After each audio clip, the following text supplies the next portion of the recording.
ada Ketua DPP PDI Perjuangan Nusyirwan Suyono dan juga Syahrul Aidi, anggota DPR dari Partai Keadilan Sejahtera. Selamat sore Pak Nusyirwan, juga Pak Syahrul Aidi.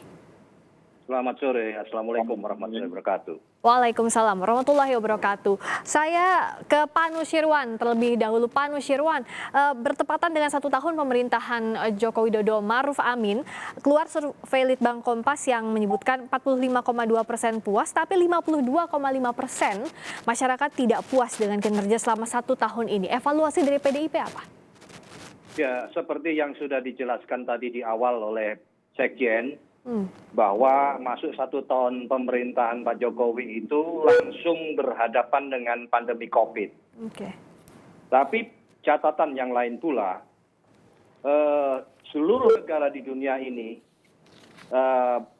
semua menghadapi tantangan yang sama berhadapan dengan pandemi COVID tersebut. Hanya saja bahwa karena di periode pertama sudah memiliki bekal yang cukup membangun sistem dan juga seluruh kegiatan itu memang sudah ditata untuk mewujudkan sebuah pertumbuhan yang cukup kokoh.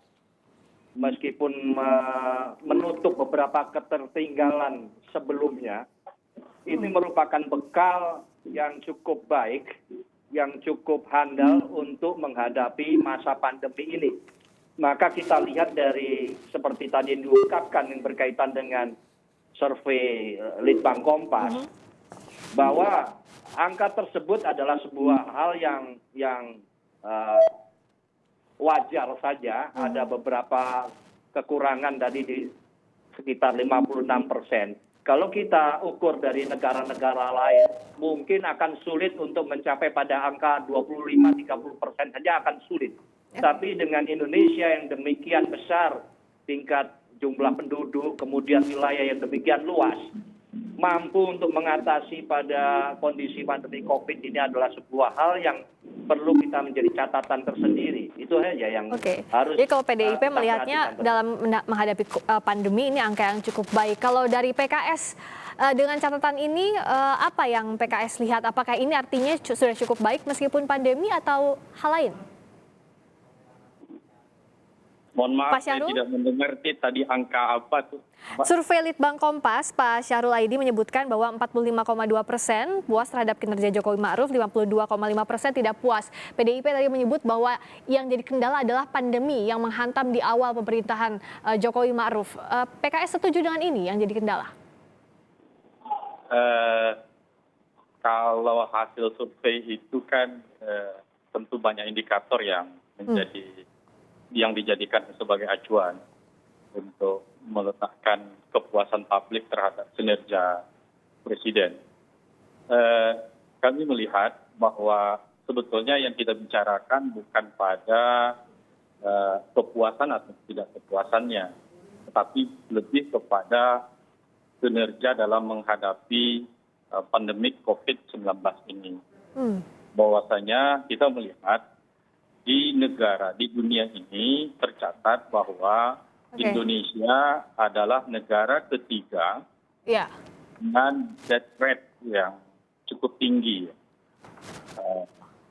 Begitu juga di Asia, Indonesia adalah nomor 1 angka kematian dari pandemi COVID-19. Baik, saya akan tanyakan ini kepada Pak Nusyirwan, tapi sebelumnya kami informasikan kepada Anda yang ada di bagian atas layar Anda adalah situasi terkini di kawasan Sabta Pesona dalam demonstrasi menolak Undang-Undang Cipta Kerja. Masa mahasiswa sudah membubarkan diri, namun masih ada sebagian masa lainnya yang kita lihat terjadi cukup ricuh di lokasi dan saat ini coba diamankan oleh pihak kepolisian yang masih berada di lokasi. Saya akan lanjut lagi ke Pak Nusyirwan. Apakah indikatornya hanya dari pandemi saja? Kalau kita lihat dari angkanya ini, kritik tidak hanya dalam sistem perekonomian ataupun kesejahteraan sosial yang langsung terdampak pandemi, tapi juga kita lihat dalam politik dan keamanan juga penegakan hukum ada kritik yang disampaikan oleh masyarakat. Tanggapan Anda? Tentu bahwa kita melihat pandemi COVID itu tidak hanya pada sisi medis saja ya. Implikasinya tentu sampai kepada perekonomian. Sudah tidak bisa dipungkiri bahwa akan terjadi beberapa hambatan, kendala-kendala yang tidak ringan. Hmm. Nah, tentu bahwa kita melihat beberapa parameter-parameter angka-angka seperti yang diungkap kembali kepada data Litbang Kompas. Ya. Tingkat kesejahteraan itu masih 62% yang bisa dicapai. Maka sebetulnya dalam kondisi yang demikian kompleks, dengan jumlah penduduk, sekali lagi saya ulang, dengan jumlah penduduk dan sebaran luasan wilayah. Meskipun tadi yang mulia Bapak dari PKS mengatakan bahwa kita nomor 1, tapi perbandingannya tentu adalah kondisi wilayah, jumlah penduduk, dan ini kan kalau Indonesia diperbandingkan dengan Singapura, Indonesia diperbandingkan dengan Malaysia, Indonesia dibandingkan dengan Eropa, itu para ukuran perbandingan ini mungkin tidak begitu sebanding. Atau katakanlah kita tidak bisa mengukur negara-negara tersebut dengan kondisi di Indonesia.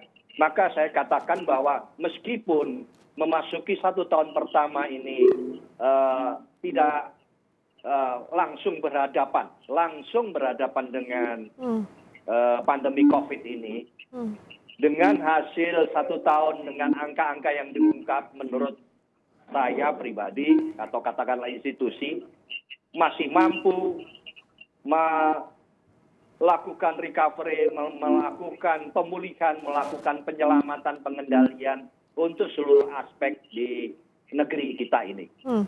Oke, meskipun 1 tahun ini berat, Pak Syahrul juga meyakini hal yang sama, recovery bisa dilakukan di tahun-tahun berikutnya. Ya, Pak. Pertama, perlu juga secara objektif kami menyampaikan apresiasi terhadap kinerja dan usaha yang sudah dilakukan oleh pemerintahan Pak Jokowi Ma'ruf tentunya. Karena sebagai seorang manusia yang objektif, yang beragama, memberikan apresiasi yang baik, katakan yang baik, kemudian yang tidak baik, kita kritisi bersama untuk kita perbaiki tentunya. Iya. Dan juga harus dipahami bahwasanya mengkritisi bukanlah untuk menjatuhkan. Karena dalam suasana yang kita rasakan saat sekarang ini adalah ada asumsi bahwa yang mengkritik dianggap menjatuhkan, yang demo ada semacam makar. Tujuan-tujuan ini harus kita clearkan dulu. Semuanya punya hak untuk berbicara dan menyampaikan aspirasinya. Nah, ini yang perlu dalam suasana pandemi ini ada anak yang tidak pernah sebelumnya, di mana masyarakat yang memberi peran terkait menangani Kurang jelas perlawanan yang suara dari Pak Syahrul. Oke, Pak Syahrul nanti minta tolong diulang lagi karena tadi sempat terputus di akhir. Sambil kita memperbaiki sambungan suara, saya juga akan tanyakan bagaimana tadi kritiknya soal polemik pembentukan undang-undang yang saat ini masih jadi sorotan masyarakat. Kita akan bahas usai jeda di Kompas Petang.